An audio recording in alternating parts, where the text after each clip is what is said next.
There are a lot of people who think that if you took religion away, people would start, rushing around, smashing shop windows and robbing and raping and things like that. No evidence for that whatever. So I despise people whose belief in religion is so firm and so unshakable that they actually think it justifies killing people. And right. Richard Dawkins, you've talked a lot in terms of religion being a pernicious virus. When you talk in those sort of emotional, quite visceral terms, are you doing that to sort of raise hackles and therefore heighten the debate, do you think? I don't think I've talked a lot about it being pernicious. I'm not even sure I ever used the word pernicious. But virus is a word you've certainly virus. And the point there is really not the pernicious aspect, although I actually think it is pernicious. The point there is that it's infectious. It's something that grips the mind in the same way as a conventional virus, grips the body, in that it takes control, and it does so the better to propagate itself. But in choosing words like that, or on occasion I've read that you've said you despise organised religion, or religious belief actually, they're very emotive terms for someone from an academic background. Are you doing that because you feel it's in the interests of the cause that you're pursuing, that debate is quite highly charged? I wonder if they're as emotive as you think they are. I suspect that because we've all been brought up with this sort of culture of respecting religion, that anything comparatively mild sounds more outspoken than it really is. I mean, do you really despise religious belief? I despise people who believe something without evidence and then go out and take action which damages other people. Yes. So I despise people whose belief in religion is so firm and so unshakable that they actually think it justifies killing people. And there are, of course, many people like that. But your average devout worshipper who's sitting in a pew of a Sunday morning, you don't despise them. No, of course I don't, no. What are your feelings towards them? Well, I mean, they're harmless, especially Church of England. I mean, they're harmless. I don't have strong feelings one way or the other. No, of course I don't despise them.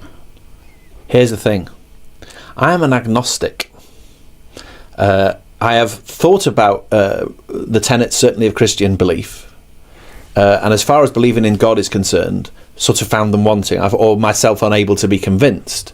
But I still think that I can't possibly know whether God exists or not anymore. I mean, am I being sort of, what's the word? Weak-willed, guilty of not having the courage of my convictions? No, I mean, I'm an agnostic too in that sense.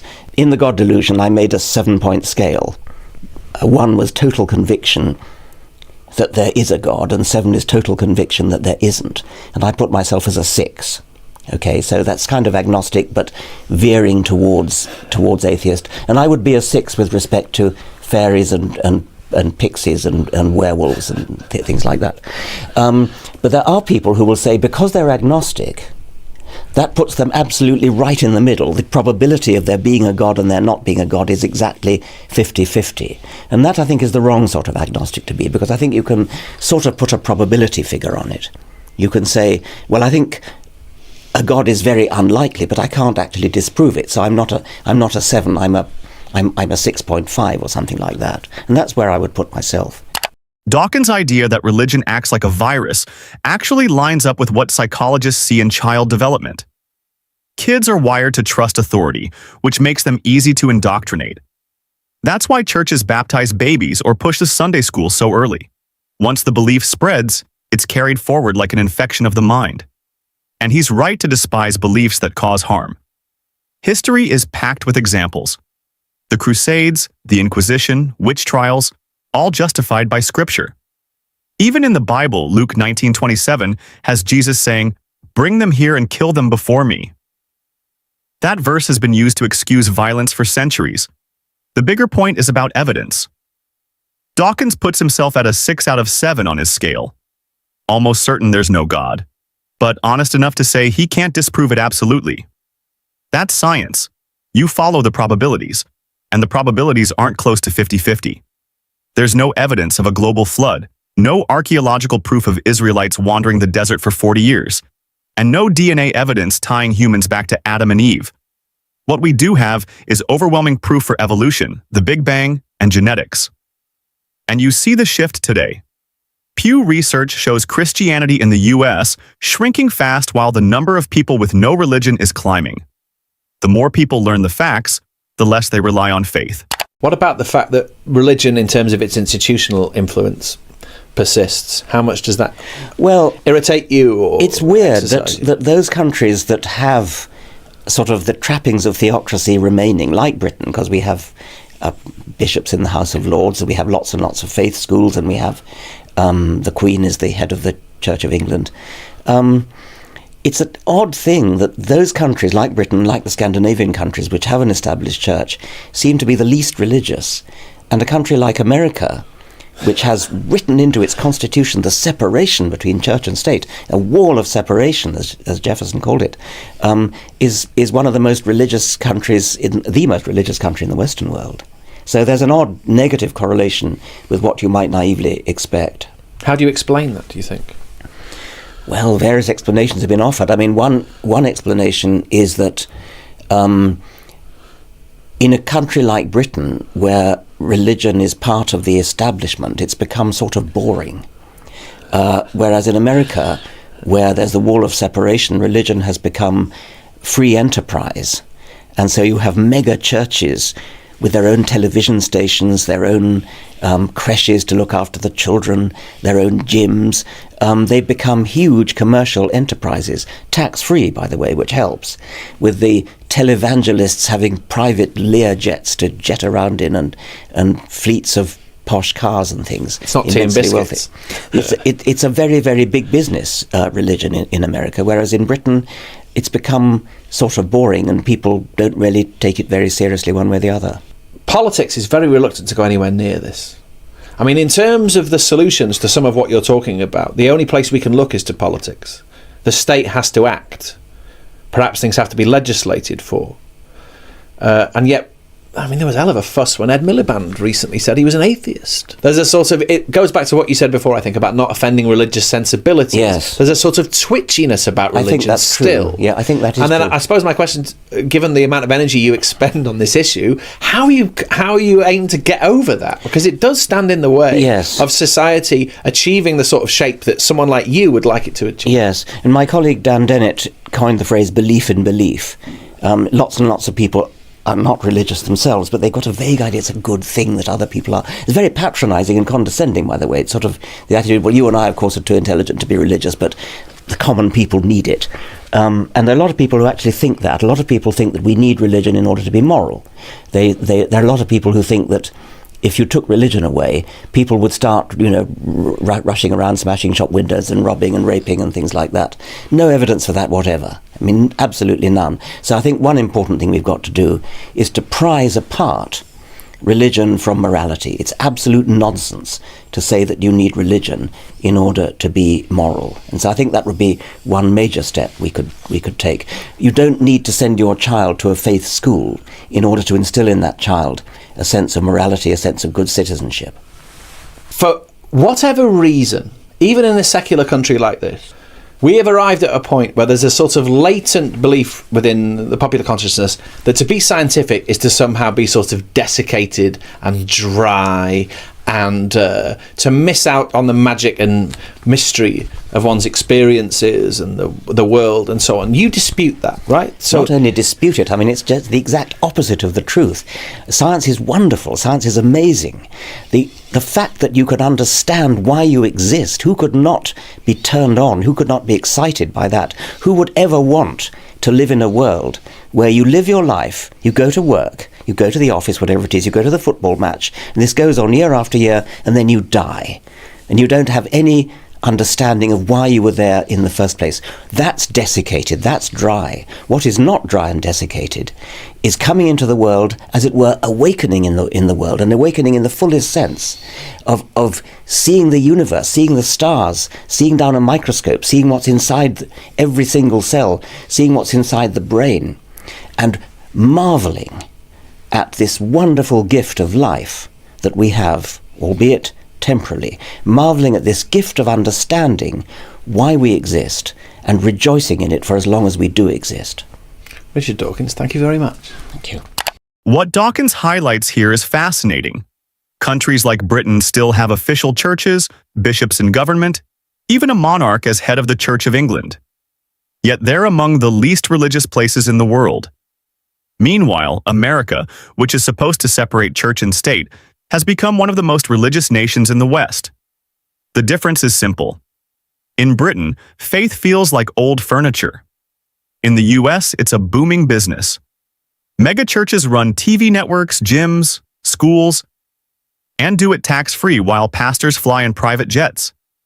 That's not spirituality, that's enterprise. And Dawkins is right. People still cling to the idea that without religion, society would collapse into chaos. But the data proves the opposite. Secular countries like Sweden, Denmark, and Japan have some of the lowest crime rates and highest levels of social trust. Meanwhile, the US, with all its churches, struggles with mass shootings and inequality. The Bible itself doesn't give us a higher moral ground either. It condones slavery in Ephesians 6:5, and in Numbers 31, Moses commands his followers to kill men, but keep virgin girls as spoils of war. That's not morality, that's barbarism. I tried to put a case for why we feel altruism, and because of once living in these small villages. And so yeah, it didn't quite work for me though. Again, Richard, you're taking a particularly impressive and somewhat puzzling aspect of human behavior, radical altruism, the sort of Oskar Schindler who risks his life and ultimately loses it for people he doesn't even know, and saying, well, it's just a misfiring. It doesn't set well with one's sense as a human of how to admire that. But okay, misfiring doesn't have to have the pejorative connotation that you've put on it. I mean, you could say that the desire to adopt a child. I mean, many people adopt a child. Now, that is a misfiring, but that's not a pejorative. I mean, it's an admirable thing to do. It's a wonderful thing to do, but it is a misfiring of the Darwinian impulse to want to rear a child of your own. And that's fine. It's a beautiful thing. Then why do we admire it? Well, we have the desire to rear to rear a child for good Darwinian reasons, which you and I would agree with. But then, when a couple cannot have a child, they have that desire. It's like the desire for sex, which you still have the desire even though you're using a contraception. Similarly, you still have the desire for a child, even though you are, for one reason or another, unable to have a child of your own, so you adopt one. Now, that is technically a misfiring, but please don't think that I'm saying anything that pejorative about it. On the contrary, I think it's noble, as I think the sort of Oskar Schindler behavior is extremely noble. But presumably you believe that the nobility we see in such an act goes beyond just an evolutionary thing. You believe that there's a real right and wrong that exists in the universe that we're kind of seeing and acting upon in that sense. I do see that, and I am not happy dismissing it on purely materialistic grounds. But those who study sort of what's exceptional about humanity, they always come up with these three characteristics of what it is that we are attached to. One is truth, which at the moment is a little bit underneath fire, at least in my country. Another is goodness. Where does that come from? And the third is beauty, which we touched on, and which I also think can't be dismissed as we're just peahens. We see beauty in equations. We see beauty in music and in a patch of pink in the western sky at sunset. And it doesn't seem to have a whole lot of evolutionary benefit to us, and yet it matters. And it also lifts us in a certain way into a plane of something other than the sort of pure dailiness of our experience, some glimpse of something what Lewis calls joy, where you have just this sense that there's something more, if I could just grasp it, and then as soon as you try, it's gone. And that feels to me like a real significant experience that should not be dismissed as a neurotransmitter that just lost its way. You keep using words like dismiss. I mean, I don't dismiss it.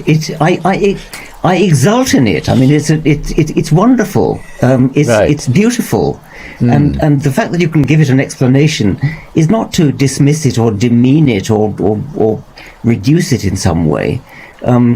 Yes, I mean a sense of beauty, the sense of the enjoyment of Beethoven, it is actually firing of synapses in your brain, but that's not to demean it. It's still wonderful. And incredibly wonderful. And it's not, Polkinghorne's line comes to mind that beauty is not something we should dismiss as just evolutionary, epiphenomenal froth on the surface of an uncaring universe. But that's an emotive language again, but it's not dismissing, it's not froth, it's wonderful, but it's explicable. Here, Dawkins continues to explain why we don't need religion to be moral, even in his debate with Francis Collins. Collins points to radical altruism, like Oskar Schindler risking his life for strangers, and suggests that must come from something beyond evolution. But Dawkins shows how these actions fit perfectly within an evolutionary framework. Our instincts for kinship and empathy sometimes misfire outside their original purpose, leading us to adopt children, save strangers, or act selflessly. That doesn't make it less noble. It makes it even more beautiful that morality can grow from natural impulses, not divine command. And history backs this up. Non-religious countries like Sweden and Denmark consistently score among the highest on global measures of generosity, social trust, and human rights, with some of the lowest crime rates in the world. Meanwhile, Scripture often falls short. In Exodus 21, the Bible regulates slavery instead of condemning it. Yet people today recognize slavery as wrong because of human empathy and reason, not because religion told them. Even when it comes to beauty and music, Dawkins is right. Knowing that Beethoven's symphonies move us because of neurons firing in our brains doesn't make the experience less profound. Science explains the how, but the wonder remains. You don't need God to feel awe. In fact, understanding the natural explanation makes it richer. What do you think? Does morality come from religion or from our shared humanity? Let me know in the comments, and don't forget to like and subscribe. Do you believe Jesus was born a virgin? As I said before, there are elements of the text that I don't feel qualified to comment on. My experience has been that the more, I know from a metaphorical perspective and from a mythic perspective what the story of the virgin birth means. And I accept that. I know, for example, that any culture that doesn't hold the image of the woman and infant sacred dies.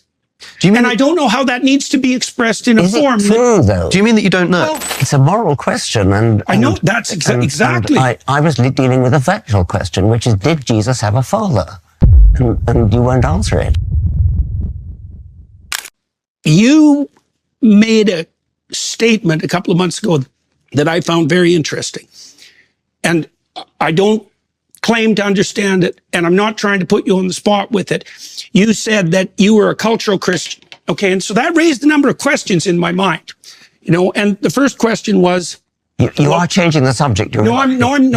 No, I don't think so. Okay. I may be leaping outside of the topic a bit to get back to it. We can do cultural Christianity, but I think, because I have a list of questions that you wanted to ask, and that is one of them. But I think Professor Dawkins did ask you... You were referring to the predictive power and to the utility of the stories. Yeah. Okay, so that's actually what I was trying to zero in on. Go ahead. Okay, so that was the point. Well, it seemed to me that your proclamation that you were a cultural Christian was a recognition and a statement that you had found something in the culture that had been derived from Christianity that you had an affinity with, and that there's some reason for that. And one of the things I wanted to ask you is, well, what do you think that Christianity got right that allows you to make a statement like that? I mean, I know that there's differences perhaps in what we both think about the ultimate veracity of the biblical stories. Maybe there isn't differences. Like, it would take a lot of conversation to figure this out. But what did you mean by that? Like, what do you think that Christianity got right that would enable you to make a statement like that? Virtually nothing.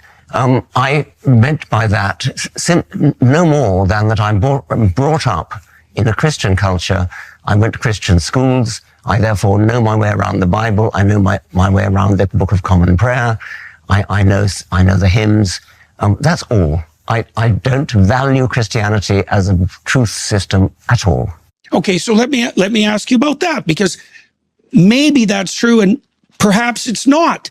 So the first question is, like, do you think that there are any marked differences between cultural traditions that would enable you to rank order them in terms of their ethical validity? Yes, I do.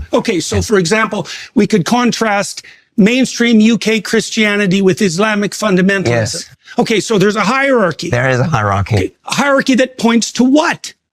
Well, in the case of Islam, I dislike any religion which punishes apostasy with death, that throws gay people off high buildings, that practices clitoridectomy.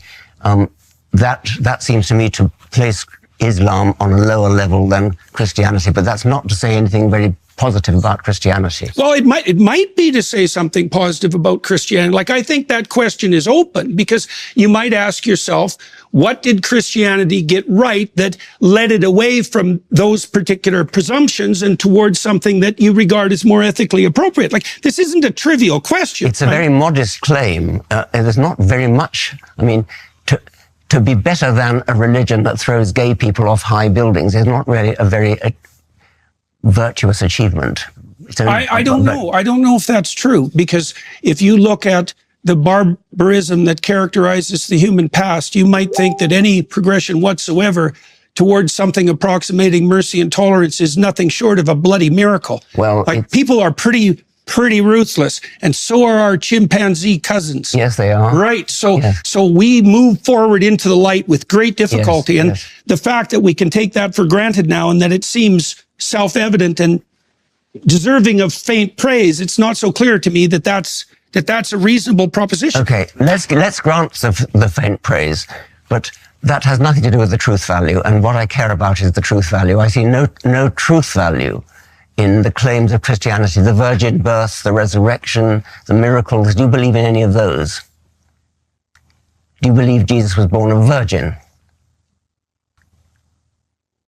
As I said before, there are elements of the text that I don't feel qualified to comment on. My experience has been that the more, I know from a metaphorical perspective and from a mythic perspective what the story of the virgin birth means, and I accept that. I know, for example, that any culture that doesn't hold the image of the woman and infant sacred dies. And I don't know how that needs to be expressed in a form. Is it true, though? Do you mean that you don't know? Well, Dawkins is making an evidence-based argument. Christianity as a belief system doesn't hold up to scrutiny. There's no empirical evidence for the virgin birth, resurrection, or miracles. None of these claims meet the standards of historical verification. For example, Bart Ehrman, a respected New Testament scholar, points out that the Gospels were written decades after Jesus' death by anonymous authors, full of contradictions and theological bias. That's not reliable evidence, it's religious tradition. When Peterson talks about holding the mother and child sacred, he shifts to metaphor. But metaphors don't prove anything. They might feel meaningful, but they're not evidence for a god, a virgin birth, or divinity. Dawkins stays focused on truth. Peterson avoids the question entirely. When Dawkins is asked something, he gives a clear answer. When Peterson is asked, he deflects. That's why Dawkins calls it out. Maybe Peterson doesn't actually believe these things and doesn't want to admit it. And the idea that Christianity led us toward mercy and tolerance? History doesn't support that. The Inquisition, witch trials, slavery justified by scripture, and opposition to women's rights and science all came from dominant Christian cultures. Progress came in spite of religion, not because of it. Led by secular thinkers like Voltaire, Thomas Paine, Bertrand Russell, and modern human rights advocates.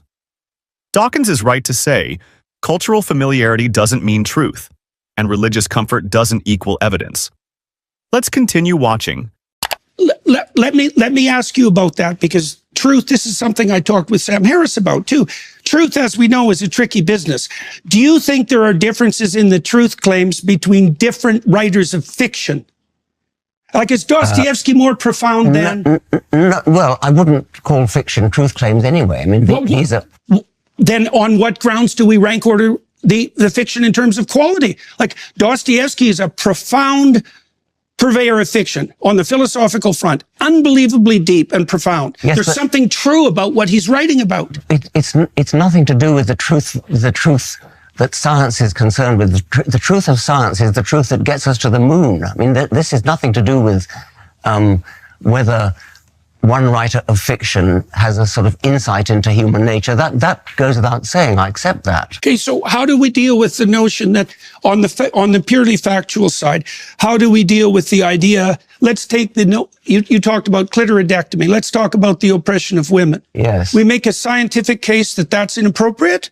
Or is it a case that we're making on some other grounds? Like I see in the Judeo-Christian tradition, one of the earliest pronouncements is that both men and women carry the image of God, both. And that sets a certain tone to everything that follows. And it is a remarkable proclamation given its radical age, that both men and women carry the image of God and are to be treated as something with intrinsic value outside of the domain of power and politics. And it isn't obvious to me, having thought about this a lot, how we deal with that in the pure realm of fact. Because one of the facts is, if I can oppress you, why the hell shouldn't I? Yeah, my job is to keep things on track here. I think there are a number of questions which Professor Dawkins has asked quite directly that we still haven't really heard an answer for. Okay. When Professor Dawkins asking about the virgin birth, you started talking about metaphor, you started talking about myth. I think anybody listening to this conversation will understand that maybe a society that doesn't believe in the virgin birth won't work. Maybe that's the predictive power that you're talking about. But I think you must understand that when Professor Dawkins is asking you, do you believe that Jesus was born of a virgin? He means something like a biological fact. And by the way, saying I don't know, or saying, I'm not qualified to comment, is an answer to that question, but is that your answer, that you don't know? I said earlier, and I would hold to this, is that there are elements of the text that I don't know that I'm incapable of fully accounting for. I can't account for what the fundamental reality and significance of the notion of the resurrection is. My knowledge just ends. Sure, but I know that whatever happened as a consequence of the origination and the promotion of the Christian story was powerful enough to bring Rome to its knees and demolish the pagan enterprise. So there's some power in that story that's remarkable. Let's stick to the virgin birth. Yes. Yeah. And, well, the virgin birth results from a mistranslation of Isaiah. You know that. Like these sorts of questions, what would you say? They don't strike me as, they're not getting to the point. I know the that. I know has you think a purpose. That. Yes. Well, and look, I understand that there's perfect reasons to debate this. I know that, and I know that your question is more than valid. But it's beside the issue as far as I'm concerned, and it's partly because, well, when we started this conversation, I said, for example, that it appears to be the case that a description of the structure through which we see the world is a story. We see the world through a story. And so that's a remarkable thing. That's a remarkable discovery, and it's emerged probably in the last 60 years in multiple disciplines, because we have to prioritize our facts. And so we prioritize them according to a particular pattern. And there are patterns that seem to work and to propagate themselves properly and to orient cultures towards life abundant. And there are other patterns, the pattern of Cain, for example, that lead to absolute bloody devastation. And I don't know exactly how to construe that sort of truth. But we talked about the oppression of women, for example. It's like, how do you make a case on purely factual grounds that women should be treated as equals? It's a moral question, and I know that's exactly. And I was dealing with a factual question, which is, did Jesus have a father? And you won't answer it. Well, Jesus it's a different had an kind of question. Father and a heavenly father, like almost all mythological heroes. So he wasn't born of a virgin, then. So you're saying that Jesus was not born of a virgin? I said, first of all, that I don't know how to mediate the fact-value dichotomy in that case. I said the same thing about the resurrection. It's not a value. It's a simple fact. I mean, did a man have intercourse with Mary and produce Jesus? That's a factual question. Dawkins asked a simple question. Was Jesus born of a virgin? Peterson danced around it for minutes without answering. That's exactly the problem Dawkins is pointing out. If the core claims of Christianity can't be answered as facts, they collapse under basic scrutiny. The virgin birth isn't just unverified, it's based on a mistranslation. The original Hebrew word in Isaiah 7:14 is Alma, which means young woman, not virgin. The Greek Septuagint mistranslated it as Parthenos, meaning virgin, and that error made its way into the Gospels. Scholars like Bart Ehrman and Geza Vermes confirm this. It's not controversial, it's academic consensus. Peterson tries to say these stories are powerful because they moved culture. But power doesn't prove truth. Islam, communism, and Nazi ideology also moved millions. That doesn't make them true. He also claims Christianity elevated women. But the Bible repeatedly treats women as property. Exodus 21, Deuteronomy 22, and even Paul's letters instruct women to submit. The real progress for women came through secular law, civil rights movements, and feminist philosophy, not scripture. And when Dawkins asks again, did Jesus have a human father? Peterson still won't say. That's why Dawkins is right. If the answers don't hold up when plainly asked, then the claims don't deserve to be treated as truth. Let's keep watching. It's not a value question. You must understand what you're being asked here, that even if you think that, say, the author of the biblical texts intended much more significance than a simple scientific analysis of events, Professor Dawkins is interested in scientific truth. That's the kind of truth that he's interested in. And even if you think it's irrelevant to the point of what the gospel authors were getting at, that first needs to be clarified before you can then begin actually uncovering what the stories are about. So I think Professor Dawkins is asking from a scientific perspective, and maybe you think that that scientific approach is wrong, but if you just take it for a moment, maybe this is how we find out that it is wrong. Let's take a scientific approach, ask the question, did this occur?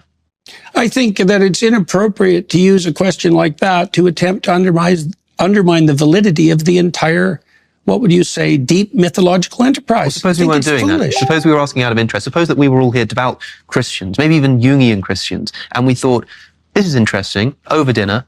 Do you think it really happened, like scientifically? Would your answer just be, I don't know? Yes. And you wouldn't consider it, I mean, it's not an inappropriate question to ask just on a point of interest. Right. Did this really occur? And I think so often people are asking you that, and especially given the context of this conversation, we've heard everything that you're saying about metaphor and myth, but because the question is still then being asked, did it really happen? You know that that's what you're being asked. And the way you just so easily said yes, I wonder why you struggle to do that in so many other circumstances. I think because I don't look at the situation the same. The way that Dr. Dawkins and I look at the situation are really quite different, and at many, many, many levels. You know, so even on the meme question, for example, you know, like, I know the literature on the history of religious ideas. I see how these ideas have battled across millennia in a manner that is very reminiscent to me of the same sort of claim that Dr. Dawkins is putting forward with regards to meme. I know that literature. Dr. Dawkins doesn't know that literature. And it's very difficult for me to communicate from within the confines of that literature because it's extensive and deep. And we're dealing with things that we don't understand the relationship between metaphoric truth and value predicated truth and factual truth. We don't understand that. It's a big problem. There's no evidence whatsoever from the scientific perspective that we can orient ourselves in the world merely in consequence of the facts. Sure. And that's a fact. And it's a fact that's been detailed out in great detail in the last 60 years by people from a variety of different disciplines. We have to prioritize the facts. That's a value hierarchy. There may be true and false ways of prioritizing facts, but you can't determine the truth or falsehood of the way that you prioritize facts by making reference to the facts. That's a big problem. Okay, let's talk about that as perhaps a slight detour here, because I think we do need to come back to this Christ resurrection thing. But Professor Dawkins, would you say that underlying the scientific enterprise is a fundamentally unscientific assumption? You can make scientific investigations in the world, but in order to do so, you need to choose what to prioritize. You need to choose what to investigate. You also need to value the truth. You need to have a value and a motivation for doing it in the first place. Those kinds of things cannot themselves be scientifically justified. And so does the scientific enterprise have an unscientific assumption of the space? I suppose it does. I mean, I think that maybe just be Jordan and Richard, by the way. I think that Jordan prioritizes myth and I prioritize fact.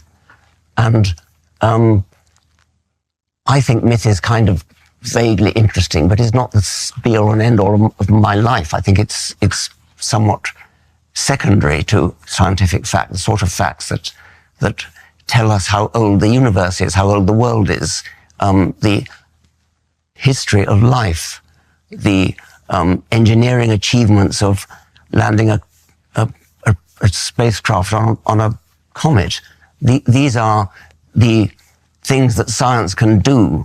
And as I said, the predictions of quantum theory, to come back to that, the predictions of quantum theory, which are verified to a sufficient number of decimal places that it's equivalent to predicting the width of North America to 1 hair's breadth. Now, that is, however difficult quantum theory is to understand, that is what you can get from quantum theory. Now, the mysteries of the Bible, if they are mysteries, aren't in the same league. I mean, they just don't cut it. Peterson keeps dodging a basic question. Did the virgin birth or resurrection happen as a fact? He talks about myth, metaphor, and the power of stories, but that's not the issue. Dawkins is asking for evidence, not symbolism. Peterson claims truth can't just be about facts, but that's not how we build reliable knowledge. Science is based on observation, testing, and replication, and it works. We can date the Earth to 4.54 billion years with radiometric dating. We can trace the evolution of life through fossils and DNA, and we can land probes on comets using quantum calculations accurate to fractions of a nanometer. That's truth we can build on. Compare that to the Bible. No evidence for a global flood, no external confirmation of the Exodus, and no verifiable proof of a virgin birth or resurrection. These aren't mysteries. They're claims made without evidence. Peterson wants to treat myth as equal to science, but stories are not substitutes for facts. And when Peterson says Dawkins doesn't understand religious literature, that doesn't change the problem. Truth claims require evidence, not familiarity with ancient texts. Dawkins is right. Prioritizing facts over comforting myths is how we make progress. What do you think? Should society lean on ancient stories, or should we demand truth backed by real evidence? Let's take the moral thing first. Islam is a nasty religion. I think we agree about that. But Christianity is not all that nice either. And when you think about Christianity, Christianity is obsessed with sin. St. Augustine said that we all inherit the sin of Adam. Well, of course he didn't exist, but so we inherit original sin. Original sin came down in the semen. Jesus was not conceived with semen, that's why he's clear of sin. His mother Mary had to be clear of sin as well, so she had to have an immaculate conception. This is all obvious nonsense. This is all theological bullshit. And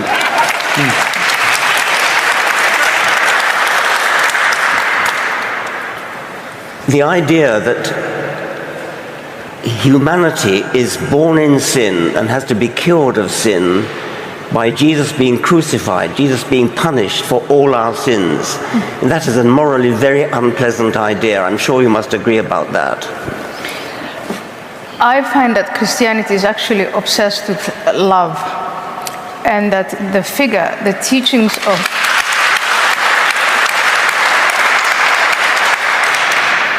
the teaching of Christ, as I see it, and again, I'm a brand new Christian, but what I'm finding out, which is the opposite of growing up as a Muslim, the message of Islam, but the message of Christianity I get is that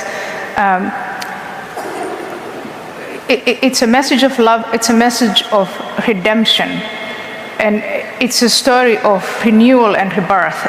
And so Jesus dying and rising again, for me, symbolizes that story. And in a small way, I felt like I had died and I was reborn. And that story of redemption and rebirth, I think makes Christianity actually a very, very powerful story for the human condition and human existence, and the pain of suffering, but also our internal, the recognition of what you call sin, but perhaps the character defects, that both good and evil are there, but that both good and evil are in us. I think those teachings in Christianity are far more powerful and have led to, I think, the flourishing of Western civilization compared to, say, growing up as a Muslim, when I was taught that really the only way for you to be faithful is to fear, naked fear, and to have these sets of obligations which you basically obey. And that was very much about power, it was centered around hellfire and all of these other things. And so Christianity, as I experienced, I'll give you an example. When I was an atheist and I was going all over both the United States and all over Europe, mocking Christians, making fun of them, making fun of faith, as you're doing now, dear Richard. I was walking with 6 to 7 men at any given time, protecting me, armed, from things that I said that were offensive to Muslims, or Muslims thought were offensive to them.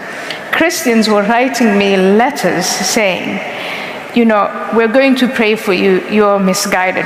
And I think that alone defines for me the distinction between Christianity in general, mainstream Christianity, and mainstream Islam. Richard Dawkins is absolutely right to call the concept of original sin irrational. The entire idea depends on Adam and Eve being real historical people. But they weren't. Genetics proves that humans never came from a single couple. The Human Genome Project and later studies show that our species descended from a population of at least several thousand early humans, not 2. The claim that sin is passed through semen, and that Jesus had to be born without it to stay pure, is not just pseudoscientific, it's based on ancient misunderstandings of biology. We now know that moral behavior, empathy, and cooperation evolved through natural selection long before Christianity existed. You don't need sin or supernatural sacrifice to explain human decency. And the crucifixion as a form of cosmic justice? Think about it. An all-powerful God creates a system where he needs to kill his own son to forgive people he made imperfect. That's not justice. That's primitive blood magic. It's the same mindset that drove ancient cultures to sacrifice goats or people to please their gods. In every measurable way, history, science, and ethics, Dawkins's view holds up. Christianity isn't morally superior. It's just better marketed. Well, I must say, I've never met a vicar that I didn't like. I mean, they're always very, very nice people. Yeah. But nevertheless, the stuff they believe is obvious nonsense. And you have to take the whole package, because, I mean, you talked about Jesus rising from the dead. You don't believe Jesus rose from the dead, surely? I choose to believe that Jesus rose from the dead. You choose to believe it? Yes, and that is a matter of choice.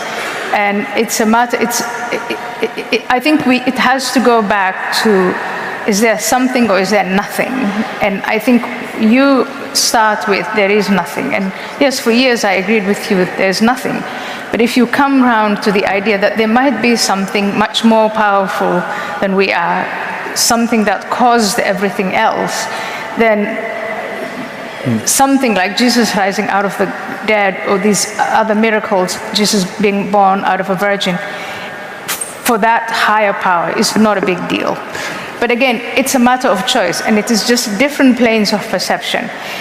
And I think here, on this plane of perception, having been a former atheist, I don't think this is something we're going to resolve tonight or agree on right now. Well, and so that is where I think it's perhaps more interesting, even if you choose not to believe, to say, let's at least talk about the value of Christianity for today. For I look at these universities, the most illustrious universities of the West, and you've all shared with me images of young women draped in kefirs, the symbol of Hamas, performing the Muslim prayer. And tell me if those kids are not morally and utterly lost. And Queers for Palestine.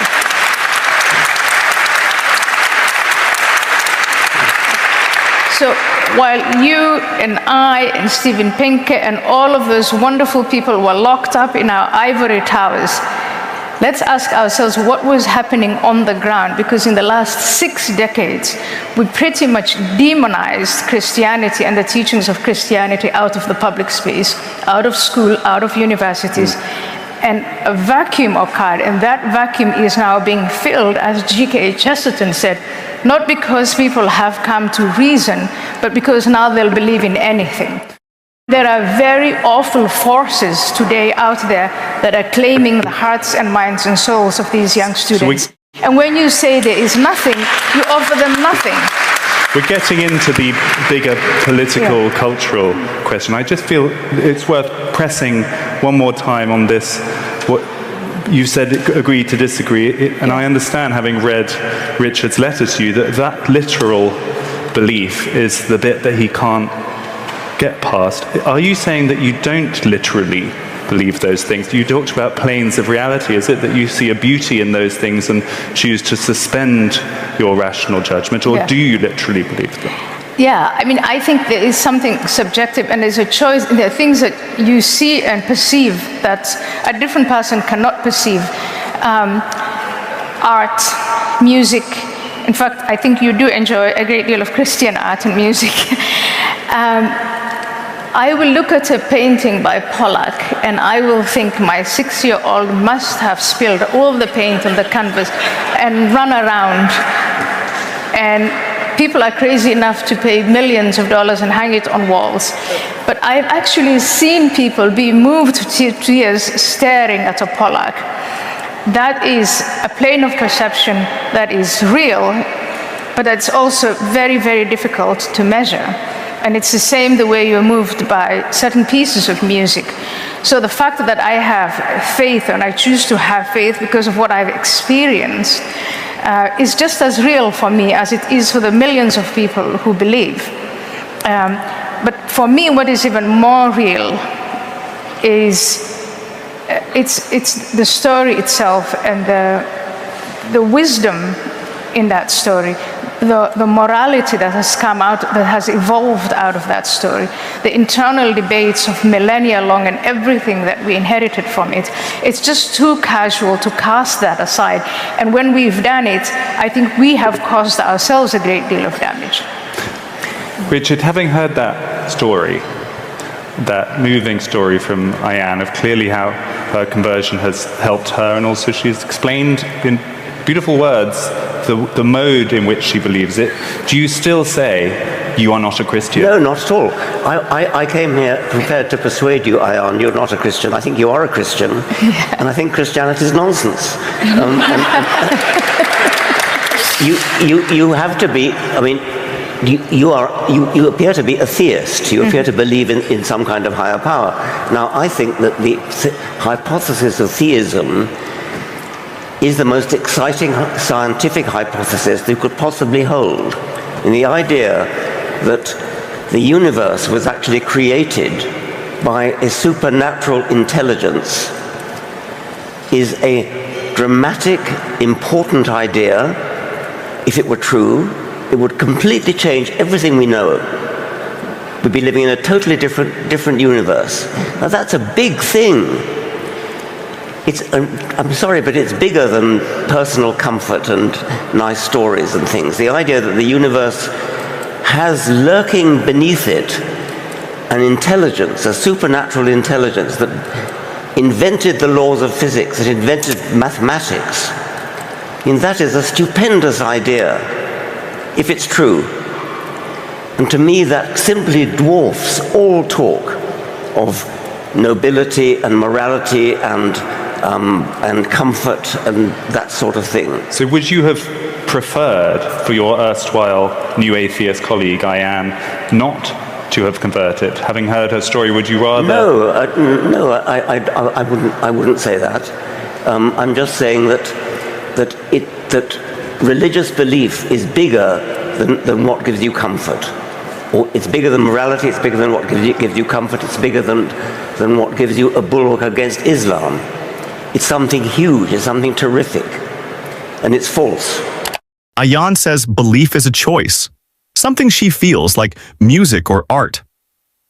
But here's the problem. Truth doesn't work like that. Whether or not Jesus rose from the dead isn't a matter of personal perspective. Either it happened or it didn't. And there's no evidence it did. No Roman records, no contemporary accounts, nothing outside Christian tradition written decades later. Even theologians admit the resurrection isn't provable. It's an article of faith. She also claims Christianity led to the flourishing of Western civilization. But history tells a different story. The scientific revolution happened in spite of the church, not because of it. Galileo was silenced. Bruno was burned. Progress came from reason, not scripture. And when she says removing Christianity created a moral vacuum, that ignores data. Countries like Sweden, Denmark, and Norway are among the least religious. And yet they rank highest in peace, education, and quality of life. You don't need belief in a myth to live ethically. It is a scientific hypothesis that there is a supernatural creator. And I don't see how you can get to that from feelings of personal comfort or feelings of political necessity. You have to get to that from thinking. And that brings us to consciousness. So first of all, the hypothesis itself, which even if you don't allow for set religion aside, the hypothesis of where did all this come from and how did it begin, again, there is no consensus on that. There is no consensus on what consciousness is and what all that entails. But I think that it is, on an academic level, very interesting and very rewarding to look into and explore all of these different things separately on an academic level. On a non-academic level, I think that it's very useful now. I hate to go back to utility, but to have all of these things connected, where as human beings, we are material, yes, but we also are more than material. We have a sense of consciousness and we have a range of needs. And some of these needs, reason can answer and pure science can answer. But some of these needs cannot be answered by that. And I think faith in a higher power, in God, and in the story that makes sense of it all, gives it meaning, is very, very important for human beings. And the danger lies in trying to conflate these different planes and then casting aside as useful. It is false, it's useful, it's useless, it's unnecessary. And now we have, the range of human suffering where, as an atheist, you don't really offer an answer, you don't offer a prescription for this is a way of life, this is the path to happiness, this is how you can deal with the challenges of existence. And atheism is an attitude. It basically says, as of now, there is no evidence to show that God exists or that a higher power exists, full stop. And you figure the rest of it out. And it's very, very difficult to figure the rest of it out starting from scratch. And I think faith then gives meaning and purpose. And yes, if you're afraid of the dark, and if you're afraid of whatever it is that's causing you anxiety, or whatever is causing you self-doubt, relationships between other human beings, I think Christianity does offer a recipe, and perhaps, in my view, the best recipe for not only how to live with yourself and connect to the universe, but also how to connect with fellow human beings and then bring about a civilization like this one. Suppose it were true that atheism doesn't offer anything. Suppose it doesn't offer anything. So what? Why should it offer anything? Ayan says faith gives life meaning and comfort. But comfort isn't evidence, and that's exactly Dawkins's point. Just because something makes you feel better doesn't make it true. Christianity claims that a supernatural being created the universe, became human, died, and came back to life. These aren't poetic metaphors, they're concrete claims about reality. And if we care about truth, those claims need evidence. But there is none. No historical proof of the resurrection. No scientific reason to believe consciousness comes from the divine. Just emotional stories, repeated over centuries. And saying atheism doesn't offer a way to live misses the point entirely. Atheism isn't supposed to hand you a prepackaged belief system. It's simply the honest position that there's no good evidence for gods. Everything else, morality, meaning, love, purpose, we build together as humans with reason, science, and empathy. In the end, believing something because it feels good is easy. But facing reality without illusions, that's strength. What I do want to say is this. Faith offers you something, obviously. That's very, very, very clear. But it doesn't make it true. It doesn't make the existence claims of Christianity true. There is a difference from saying that being in a certain psychological place is consoling and comforting and offers you a meaning of life and gives you a purpose in life, all those things which are wonderful. And I have them too. They're a bit different, but I too have a purpose in life, I have a meaning in life. But just simply because something gives you a meaning and a purpose in life, it doesn't make the existential claims true. And Christianity, like any other religion, makes claims about the world, about the universe, which are either true or not true. And I may be wrong and you may be right. They may be true, but the mere fact that they're comforting doesn't make them true. So what do you think? Is it better to believe something comforting or to follow what the evidence actually shows? Why you care about that standard, just like you don't have an objective reason why you care about a God. If there was a God, he should come along and kind of clarify all this. I would think that would be a duty. But the beautiful story that you're talking about, where the most powerful being comes down and becomes a cell, becomes one of the weak, one of the fallen, in order to save them. That's an incredibly nice way to package it, but I have, I guess, a completely different take on it, because the story is a little different. The story starts in Genesis, where God creates everybody, and then it all screws up, and then he tries to fix it, and it screws up, and he tries to fix it, and it screws up. It's this parade, it's this comedy of errors.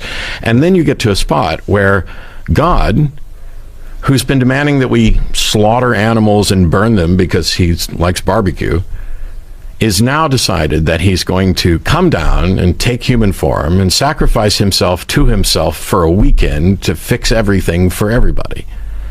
That's blood magic. That is sacrificial blood magic thinking, and nothing to do about human value. Who actually believes that? What you just described as a summary of Christianity. Who actually believes? How could you not? Did God come down and become human, sacrifice himself? God the Son became God our brother. He's still God. God the Son became God our brother. Right? But the Son. Are you a non-Trinitarian? Sorry. That's precisely because I'm Trinitarian. God the Son, became God our brother, full of the Holy Spirit. Okay. In order to unite us as family back to the same source, back to the Father. This is basic Trinitarian theology. Did God not sacrifice himself? The Father sent the Son. But they're the same. They're not the same.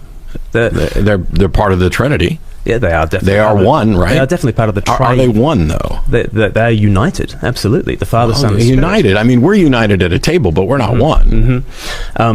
The Father is in the Son, and the Son is in the Father, so that they are united on a level that is far superior to ours. But they are why does there need to be person. a blood sacrifice? Well, because to walk away from God, to be disconnected from life, means death. Right? And in the Bible, the life is in the blood. Well, who made that rule? It's the nature of the case, don't you think? If God is life, God is a source of life. Couldn't God have done it differently? Well, if God is the source of life, and we reject life, what does that leave us with? Death. If God wants to unite with us in our death, what will he have to take on? our death. So you're talking, first of all, you're speaking kind of metaphorically here, because I'm not rejecting life. I'm rejecting a proposition that there's some eternal life because I don't see sufficient evidence for it. If there is, cool. But God, this notion, why does there need to be a blood sacrifice at all? At some point we were running around killing animals and doing it because God loved the smell of burning flesh. Literally, it says that.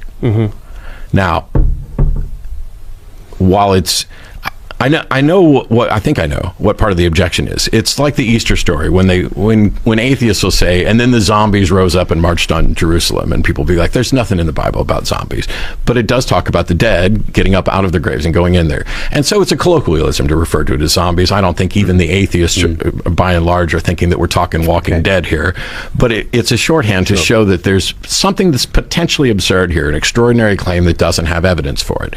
This isn't even that. This isn't even an extraordinary claim that doesn't have evidence for it. This is, to me, bizarre.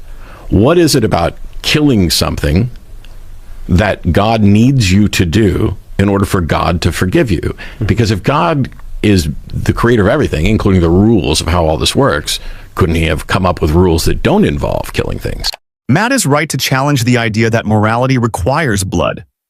Historically, the concept of sacrifice, especially human or animal, was common in Bronze Age cultures long before Judaism or Christianity. The idea that a god demands blood to fix what he created flawed in the first place isn't moral. It's borrowed mythology, not ethical reasoning. Modern moral philosophy doesn't rely on ancient rituals. In fact, research in evolutionary biology and neuroscience shows that cooperation, empathy, and fairness evolved naturally in human and even primate societies. Frans de Waal's studies on bonobos and chimpanzees show that these animals exhibit moral behaviors, like sharing, consolation, and even punishment of unfairness, without any concept of religion. Morality comes from being social, not from scripture. Matt also highlights a logical contradiction. If God is all-powerful and all-knowing, why couldn't he create a system where forgiveness doesn't require killing? The idea that the life is in the blood isn't a deep truth. It's a line from Leviticus, tied to Iron Age ideas about purity and atonement. And if Christianity's resurrection story were historical, we'd expect some mention outside the Bible. But no Roman, Greek, or Jewish historians of the time, not even Philo or Josephus, recorded a mass resurrection in Jerusalem. That's a huge red flag for anyone asking for evidence. The truth is, we can be moral, we can build a better world, and we can do it without myth, magic, or sacrifice. Let's continue, and let's hear what Glenn has to say. Well, I mean, first of all, the priest was many other things, but he was also your butcher, right? You would eat the lamb after you sacrificed it. You would eat the bull. You know, we still go to the butcher. We still sacrifice our animals. And in that sacrifice, even today, in a very secular sense, the death of that animal means our life. In that very literal sense, okay, that animal dies so that we might live. And it's just that in the Old Testament, it was also teaching a spiritual dimension. On top of the barbecues that we all love. You're from Texas, I'm from Australia, we love barbecues, okay? The vegans are going to hate us. It was a great conversation with Cosmic Skeptic, by the way. On top of that butchery, there was also a spiritual lesson being taught, and the spiritual lesson being taught was not that the blood of this bull is paying for your sin, but that there is a Messiah who is coming who will pay for your sins. Because no, the blood of goats and bulls cannot pay for sin, but God can take responsibility for his handiwork, and God did take responsibility for his handiwork, and it was his death that actually paid for sin. That's the story. There's nothing, I'm not saying that secular humanism guarantees a better world. But even if we take what Glenn's saying, even if you were to look at this as Christianity light without the God thing, I would already view that as better because A, we guarantee that we have humans' best interests at heart. That's humanism. It's the foundation of it. You can say, and you would be correct, that it's just a bold, bald assertion that we should care about humans. Okay? I have no response to that. I don't even know why anybody would want to come up with a response. There's nothing that says the world will be better this way, except for this. I did a debate in a Church of Christ where I told them I could write a better book than the Bible and I could prove it to them. because I could rewrite it word for word, reverse its position on slavery, and it would be a better book. Because for the people who are looking at this, not so much as metaphorical lessons or like that, if they're looking at this as an instruction book for life, that book advocates slavery. That's not even a question. If you were to say, thou shalt not own a human being as property, that would be better than saying you can, and that you can pass them on. And so this was the example I used for the people who are kind of like Bible worshipers, not the people who go in looking for, hey, there's an interesting message here, or they're going to tell me something about my life, but no, this is literally word for word, blah, you know. That type of mindset is probably more responsible for the harm and damage that a lot of us would lay at the foot of Christianity than Glenn's version, for sure. I mean, I don't think Glenn's pro-slavery at all. And when you start looking at things that where you are finding a way to take a message that could easily be viewed as this is a blood magic sacrifice and say, well, life has to consume life to exist, and you want to kind of maybe blow off why God would have made it that way or why it had to be made that way, which is a weird and interesting theological discussion. Getting rid of those things and keeping the good parts is all I've advocated for ever. And secular humanism, to me, is taking the good parts, whether they're found in Christianity, Judaism, Scientology. Glenn tries to reframe ancient blood sacrifice as symbolic or meaningful, saying it teaches a spiritual lesson. But that ignores the obvious. It still hinges on the idea that killing something is required for forgiveness. That's not moral. That's Bronze Age thinking.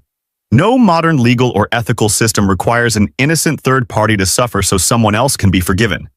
That would be unjust. And saying life consumes life doesn't explain anything about divine justice. It's a biological fact, not a moral one. In nature, predation is about survival, not redemption. To tie that to sin and sacrifice is a category error. Worse, Glenn admits the blood of bulls couldn't pay for sin, so God killed himself to satisfy his own rules. That's not profound. That's convoluted. An all-powerful being wouldn't need a workaround involving torture and execution. Matt's comparison to secular humanism is simple and accurate. It doesn't guarantee a better world, but it gives us tools that actually work. Morality based on well-being is measurable. We can study what reduces suffering and increases flourishing. No divine command needed. And when Matt points out that rewriting just one verse to say don't own people would improve the Bible, he's right. That's not nitpicking. That's moral clarity. Well, Matt said that he could write a Bible that's superior to the Bible by reversing its position on slavery. I think if you started from scratch without the Bible, though, I don't think you and I don't think anyone has written a book or a series of books or a collection of books, a library of books, that has done what the Bible has done for slavery in the world. Because slavery is a human universal, and it has not been overturned by anyone other than those who took the Bible seriously back in the 18th century. They were evangelical Christians, they were Quakers, they were people who took the Bible seriously. So parts of it seriously. It's a longer discussion about how you take the Old Testament, but that's got to be interesting at least, because we can't do a compare and contrast. There's no A/B testing about this. Okay, there's only which I think kind of undermines what you were just saying. And I sorry, I don't mean to interrupt, but I'm in agreement with you. Mm-hmm. You're viewing it as nobody else has done this, and you don't think anybody else could. And my thing is, we have no way to find that out because we live in a world where this is the way things happened. And so to argue that you couldn't actually write a list of moral precepts from scratch that are superior to Christianity. Well, but then aren't you saying, at least with the Christian side, we've got, there is one group of people that has guaranteed universal equality for all human beings and has ended the slave trade. Okay, it might have taken far longer than you would have wanted it to have taken, but there is one group of people who have done that. We don't know if anyone has or could do that. Let's give it a go anyway. Let's walk away from this thing that has given us all these benefits of the universities and the hospitals and the schools and the scientific method and the emancipation of the slaves and all this sort of stuff. Let's walk away from that. That's quite a leap of faith, don't you think? And am I also getting the sense, Glenn, that I want to come back to this human at the centre of this, and the fact that Matt says, hey, humans are humans, and it's natural that we're going to prefer ourselves, and that's where the morality comes from, our own best interests. And you're saying, no, somehow Christianity has actually grounded an intrinsic dignity to the human that Matt's godless ethics isn't necessarily going to support. It might go in that direction for a moment, but there's no ultimate foundation to it. Is that what I'm hearing? Yeah, absolutely. I mean, we are always going to look after ourselves, but who is we and who are ourselves in that conversation? And we are always wanting to narrow the circle around us and our mates and exclude the other tribe and exclude the other kinds of people.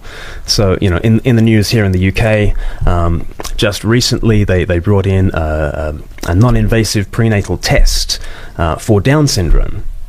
And it had the reliable effect that everybody knew it was going to have. As people knew that they were going to have children with Down syndrome, they aborted them at ever higher rates. And yet the headlines said, children with Down syndrome down 30%. And it sounded like people had found a cure for Down syndrome or something like that.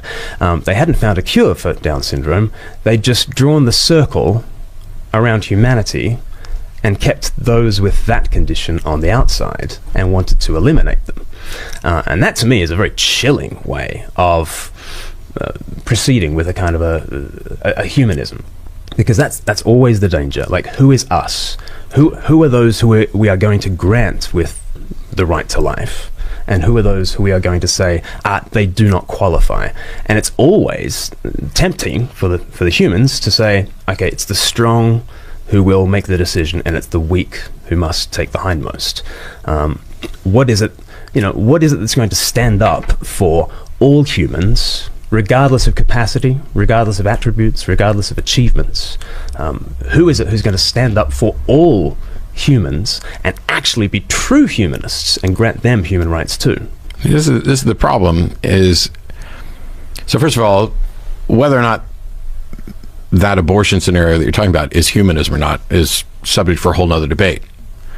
But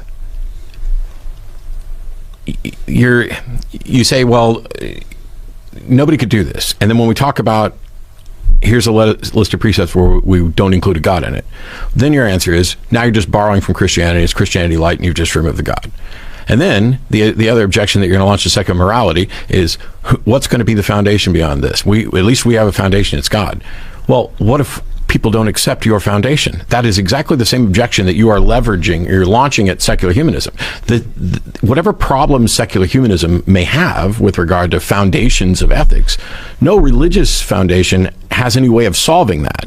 Because ultimately, until some God comes in and says, I am in fact the God of the universe and I am the moral authority, and people are forced to recognize that this is the case, then the only thing that's happening is Glenn's saying God is the foundation of morality and I'm saying humans are, and nobody is going to be, neither of those systems is going to work for people who don't accept that that's a foundation.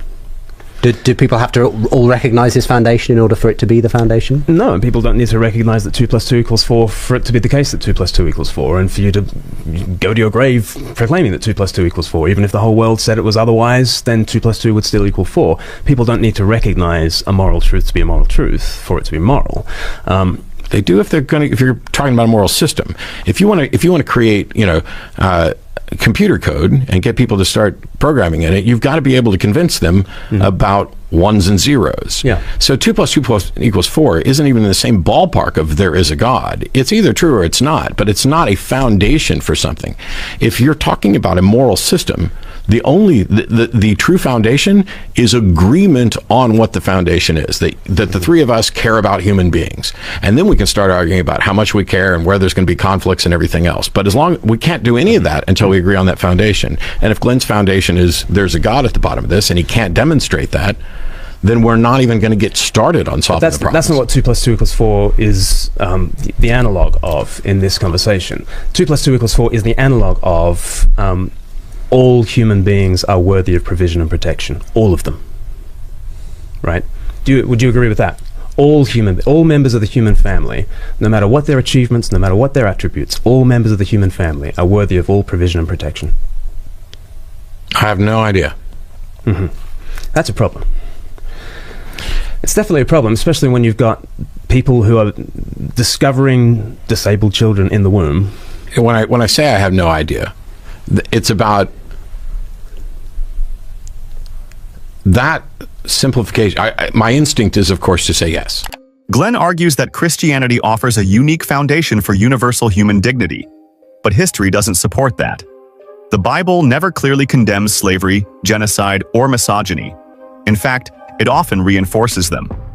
Yes, some Christians helped end slavery, but they did it by rejecting biblical passages, not following them. And many used the exact same scriptures to defend slavery, segregation, and oppression for centuries. Matt's right to point out that a moral system doesn't need divine command. Morality comes from understanding human needs, preventing harm, and promoting well-being. We know this from decades of research in moral psychology and ethics. Thinkers like Peter Singer, Judith Jarvis Thompson, and John Rawls have laid out secular moral systems built on fairness, empathy, and justice, without invoking gods, blood, or fear. Glenn's example about Down syndrome and abortion is emotionally charged, but it's misleading. Decisions about reproductive health are individual moral dilemmas, not a product of secular ethics trying to erase anyone. Humanism says every person matters because they are a person, not because a holy book says so. That includes people with disabilities, the elderly, and even people with whom we disagree. And Glenn's last move, saying, God is the foundation, whether you believe it or not, misses the point entirely. You can't build a moral system on something unprovable and expect universal agreement. Matt is right. A shared foundation only works if people agree on it. And right now, the only thing we can agree on is this. We're human. We want to suffer less, and we're better off when we treat each other with dignity and care. So here's the question. Do we really need ancient myths to know that kindness, fairness, and freedom matter? Or are we ready to build something better ourselves? If this made you think, like the video, subscribe for more debates, breakdowns, and evidence-based conversations, and let us know in the comments. What do you think makes a moral life?